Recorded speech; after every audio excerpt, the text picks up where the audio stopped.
नमस्कार, मी Mayura. Cook with Mayura मराठीमध्ये तुम्हा सर्वांचं मनःपूर्वक स्वागत आहे. आज आपण झणझणीत पावटाणी वांग्याची आमटी कशी करायची ते पाहूयात. यासाठी इथे मी घेतले आहेत 4 मध्यम आकाराची काटेरी वांगी, वजनी साधारण 200 ते 250 ग्रॅम. एका वांग्याचे 4 भाग करून पाण्यात ठेवले आहे. 1 कप पावट्याचे दाणे याचबरोबर फोडणीसाठी घेतले आहे. 1 कांदा बारीक चिरलेला, 1 टोमॅटो बारीक चिरलेला, 8 ते 9 लसणाच्या पाकळ्या आणि अर्धा इंच आलं या दोन्हींना वाटून जाडसर अशी पेस्ट तयार करून घेतली आहे. यानंतर 2 टेबलस्पून कांदा लसूण मसाला किंवा तुम्ही तुमच्या आवडीनुसार वापरू शकता. पाव कप शेंगदाण्यांचा कूट, 1 टीस्पून जिरे, मीठ चवीनुसार, याचबरोबर लागेल हिंग, हळद आणि कोथिंबीर. सगळ्यात आधी पॅनमध्ये 1 टीस्पून तेल गरम करायला ठेवले आहे. यात आता पावटा घालूयात. ज्यांना पावटा म्हणजे काय माहिती नाही त्यांच्यासाठी या पावट्याच्या शेंगा ह्या अशा असतात, त्या सोलून फक्त दाणे तेवढे काढून घ्यावेत. आणि ही दाणे आपण 4 ते 5 मिनिटे मध्यम आचेवर तेलात छान भाजून घेऊयात, ज्यामुळे याचा रॉनेस निघून जाईल. आता छान भाजलेले दाणे प्लेटमध्ये काढूयात. यानंतर त्याच पॅनमध्ये फोडणीसाठी तेल गरम करून घेतले आहे. यात जिरे घालूयात. आले लसणाची पेस्ट घालायची आहे. 2 ते 3 मिनिटे छान परतायचं आहे.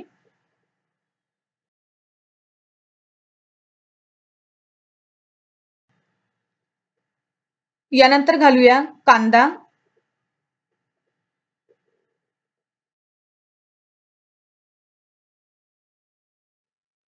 कांदा थोडा वेळ परतल्यावर यात हिंग, हळद, कांदा लसूण मसाला घालूया.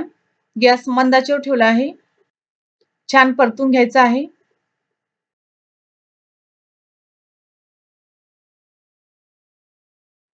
यात टोमॅटो, मीठ आणि वांग्याच्या फोडी घालूया.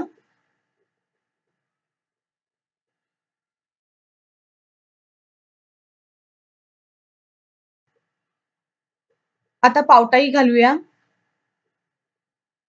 3 ते 4 मिनिटे छान परतायचं आहे. आता या ठिकाणी टोमॅटो छान सॉफ्ट झालेला दिसत आहे. यात आता शेंगदाण्याचा कूट घालूया. तुम्ही सुक्या खोबऱ्याचा कीस जरी वापरला तरी काहीच हरकत नाही. आता यात 1.5 ते 2 ग्लास पाणी ओतावे किंवा तुम्ही तुमच्या आवडीनुसार आमटी जितकी पातळ हवी आहे त्याप्रमाणे पाणी घालू शकता. आता ही आमटी मध्यम आचेवर साधारण 10 ते 12 मिनिटे उकळू द्यावी.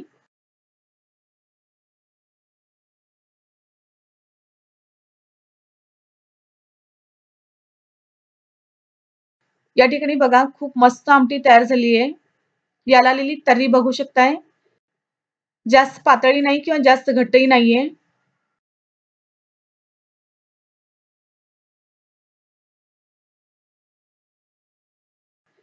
आता सगळ्यात शेवटी बारीक चिरलेली कोथिंबीर घालूया आणि ही पावटाणी वांग्याची आमटी तयार आहे.